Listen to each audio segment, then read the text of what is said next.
네, 안녕하세요. 오페일입니다. 오늘은 여러분께 정말 소개해드리고 싶은 책이 있어서 영상을 촬영하고 있습니다. 이 책의 저자는 일본의 다카오 병원 이사장이며 최고의 저탄수화물 식단 전문가입니다. 그는 당뇨병 치료 의사임에도 불구하고 2002년 자신이 당뇨병 진단을 받고 충격을 받았습니다. 그때부터 저탄수화물 식단으로 본인의 당뇨병을 치료하기 시작했는데요. 본격적으로 저탄수화물 식단을 연구했습니다. 이후 저탄수화물 식단이 비만, 대사증후군, 당뇨병을 비롯한 만성질환에 탁월한 효과가 있음을 임상적으로 밝혀냈는데요. 지금도 에베코지 당뇨병 일기 블로그를 통해서 환자들과 끊임없이 소통하고 있습니다. 자, 그래서 제가 이 책을 읽고 나서 정말 여러분들께 들려드리고 싶은 부분을 일부만 들려드리도록 하겠습니다. 이 책의 30페이지 내용인데요. 그럼 지금부터 읽어드리도록 하겠습니다. 농업혁명, 빈곤한 식탁을 선물하다. 1만 년 전 지구는 마지막 빙하기가 끝나갑니다. 지구의 기후는 안정화되었으며 온난한 기후가 계속됩니다. 홀로세가 펼쳐집니다. 지금 우리가 살고 있는 시대를 홀로세라고 합니다. 안정적인 기후는 자연스럽게 인류의 출산을 늘렸습니다. 출산의 증가는 인류에게 커다란 과제를 던져줍니다. 초원을 질주하며 자유로운 영혼으로 살던 인류는 가족 부양의 무거운 책임을 짊어지게 됩니다. 다행히 우리의 천재적인 조상 호모사피엔스는 해결 방법을 찾아냅니다. 바로 곡물을 재배하고 가축을 길들이기 시작합니다. 인류학자들은 이 시기를 농업혁명이라고 명명했습니다. 인류는 새로운 시대, 즉 신석기 혁명을 맞이하게 됩니다. 인류는 과거와 완전히 다른 음식을 만나게 됩니다. 바로 곡물입니다. 곡물의 시대가 열린 것입니다. 인류학자들은 농업혁명을 인류의 새로운 도약으로 평가합니다. 유목하던 수렵 채집인을 드디어 정착하는 농부로 만들었기 때문입니다. 인류는 농업을 시작으로 새로운 문명을 창조하게 되었습니다. 그렇다면 인류는 농업혁명을 통해 과거보다 더 건강해졌을까요? 인류학자와 고고학자들은 다른 의견을 제시하고 있습니다. 에모리 대학교 인류학과 아만다 머머트 교수는 농업 전환기의 위상과 견고성, 생물학 고고학 기록의 증거라는 논문에서 중요한 질문을 던졌습니다. 아만다 교수에 의하면 인류는 농업혁명 이후 대부분의 건강 지표에서 쇠퇴했음을 밝혔습니다. 대표적인 신체적 퇴화는 바로 키가 줄어들었습니다. 수천 년 동안 쌀 농사를 지어온 아시아 농부들은 키가 8cm 줄어들었고, 중앙아메리카 농부들은 남자는 5.5cm, 여자는 8cm 작아졌습니다. 학자마다 신체 감소의 크기는 다르지만 학자들의 공통적인 의견은 구석기에서 신석기로 이행한 후 신체 퇴화가 뚜렷하다는 것입니다. 더구나 신석기들의 치아 상태를 연구한 결과 전염병과 굶주림으로 인한 흔적들을 흔하게 발견할 수 있습니다. 그렇다면 이러한 진화의 역설은 왜 벌어졌을까요? 농업혁명 이전 구석기 인류는 수많은 야생동물과 야생식물을 통해서 풍부한 필수 영양소를 섭취하였습니다. 반면 농업혁명 이후 신석기 인류는 단일 작물에 의존하게 되었습니다.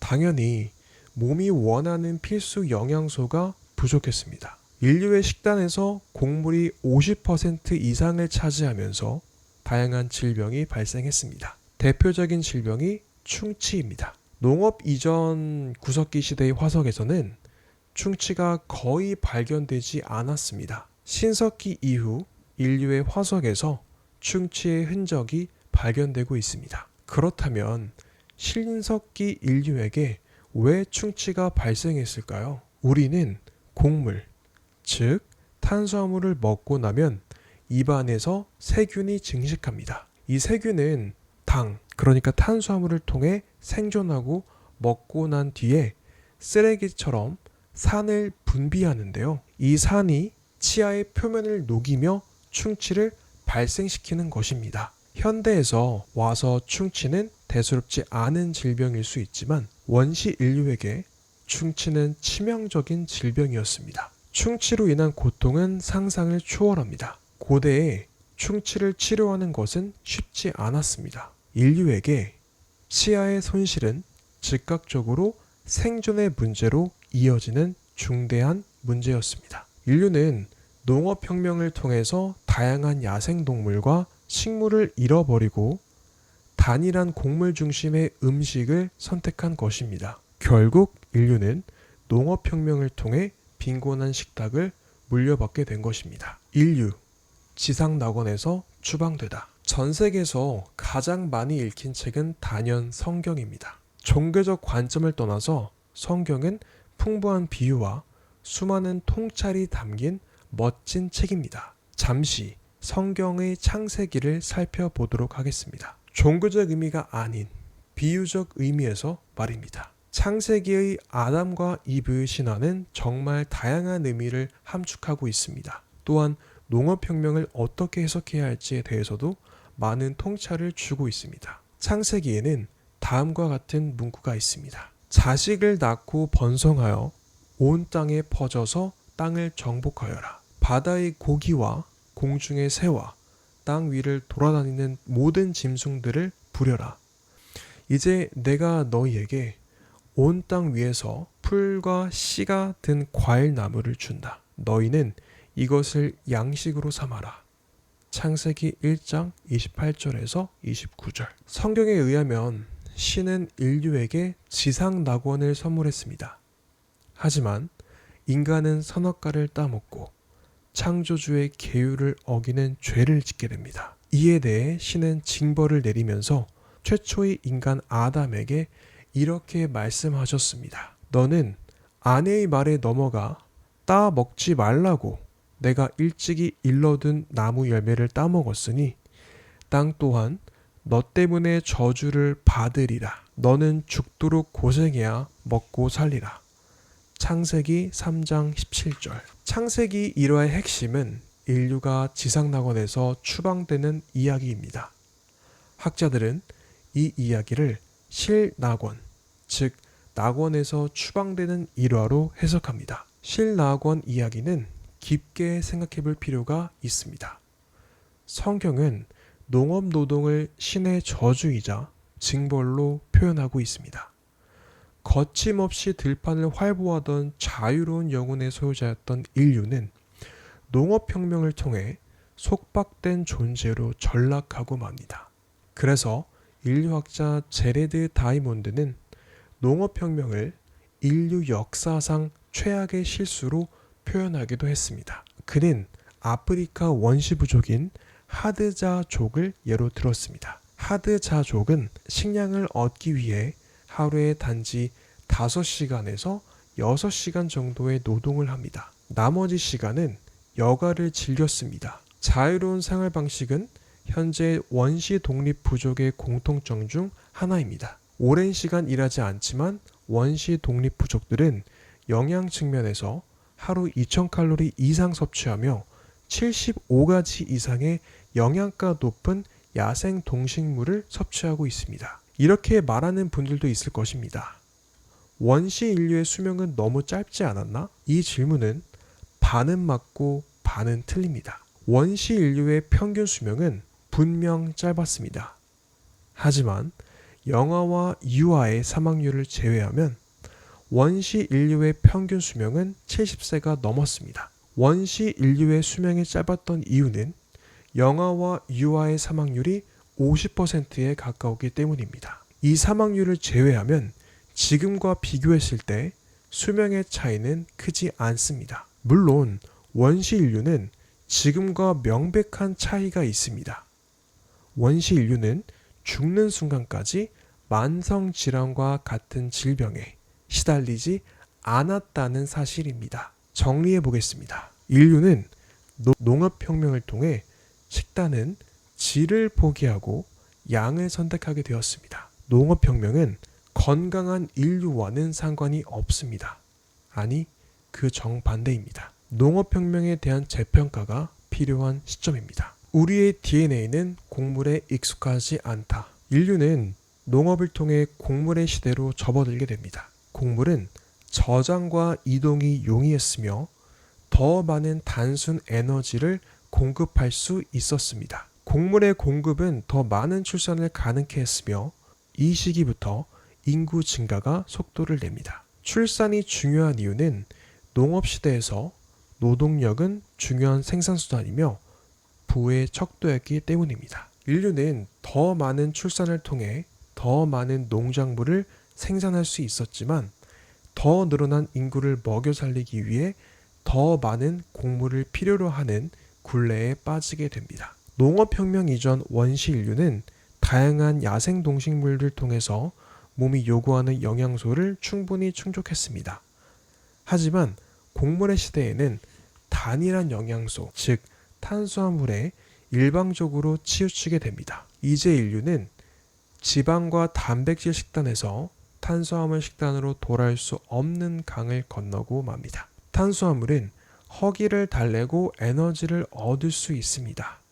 하지만 인간이 필요로 하는 다양한 필수 영양소는 절대적으로 부족합니다. 영양이 풍부한 식단에서 영양이 부족한 식단으로 바뀐 것입니다. 인류가 탄수화물 식단을 한 지 1만 년이 되었습니다.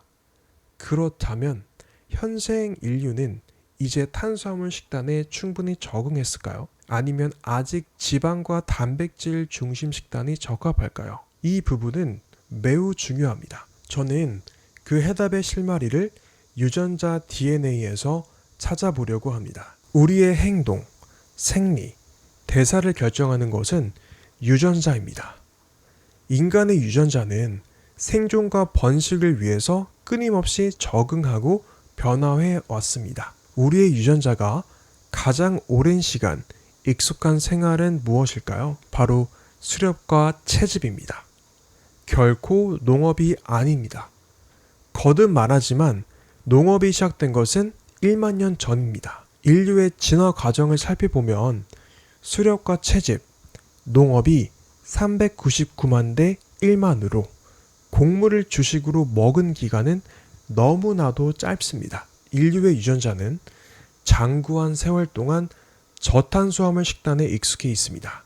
저탄수화물 식단은 인체의 생리, 영양, 대사 시스템에 최적화된 식사라고 할 수 있습니다.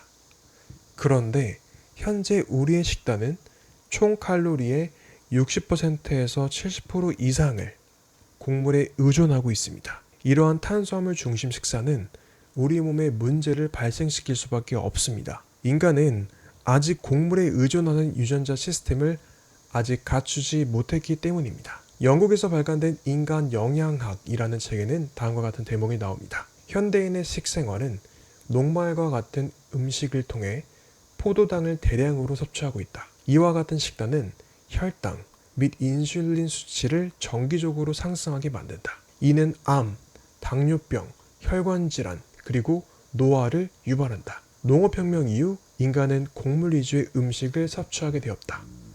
진화는 너무나도 많은 시간을 필요로 한다. 갑작스러운 주식의 변화에 인간의 소화기관은 아직 적응하지 못했다. 더구나 고도로 정제된 가공식품에 적응했을 리 만무하다. 인간은 아직 곡물 위주의 음식에 익숙하지 않다. 인간 영양학의 통찰에 전적으로 동의합니다. 인간 영양학에서는 곡물의 과잉 섭취, 즉 정제 탄수화물로 인한 혈당 및 인슐린 수치의 상승이 건강을 해치고 있음을 강조합니다. 혈당을 높이는 것은 탄수화물이 유일하며 지방은 혈당을 높이는데 거의 관여하지 않습니다. 뇌는 에너지원으로 포도당과 지방을 함께 이용합니다. 이런 영양학적 지식을 많은 의사와 영양사가 간과하고 있는 것이 정말 안타깝습니다. 너무나 큰 문제가 아닐 수 없습니다. 의과대학의 교육과정에도 영양학은 미미하게 다뤄지고 있을 뿐입니다. 당연히 현대의학은 영양학에 대한 깊은 이해가 부족합니다. 앞으로 의료와 영양 관계자들은 인간의 생명활동과 음식의 깊은 상관관계를 연구하고 습득해야 합니다. 그것이 진정 건강을 지키는 소중한 첫걸음이기 때문입니다. 진정한 영양학이 필요한 시기입니다. 네, 오늘은 탄수화물과 헤어질 결심이라는 책을 읽어보았는데요. 예, 이번 책 내용을 통해서 우리가 먹는 탄수화물 위주의 식습관이 건강하지 않다는 것을 알 수 있었습니다. 이 내용을 정리하자면 우리 인류가 탄수화물을 먹어온 기간이 너무나도 짧고 우리 인류 조상들은 399만 년 동안 인류 역사의 대부분의 시간 동안 지방과 단백질을 위주로 한 식단을 유지해 왔기 때문에 탄수화물 위주의 식단에 우리 몸이 아직 적응을 하지 못한 거죠. 그래서 고혈압, 당뇨병, 그리고 치매와 같은 그런 질병들이 생겨나기 시작했고요. 농업혁명이 시작된 이후로 키가 5cm에서 8cm까지 줄어들 정도로 그렇게 식량의 양은 늘어났지만 오히려 영양학적 측면에서는 영양이 과거에 비해서 오히려 더 부족하다는 것을 알 수 있었습니다. 네, 그래서 오늘은 탄수화물이 왜 인류에게 적합하지 않은지에 대해서 알아보았고요. 다음 영상에서 구독자 여러분들의 건강에 도움이 되는 그런 영상으로 또 찾아오도록 하겠습니다. 오늘 영상 시청해 주셔서 감사드리고요. 저는 다음 영상에서 뵙도록 하겠습니다. 감사합니다. 오포일이었습니다.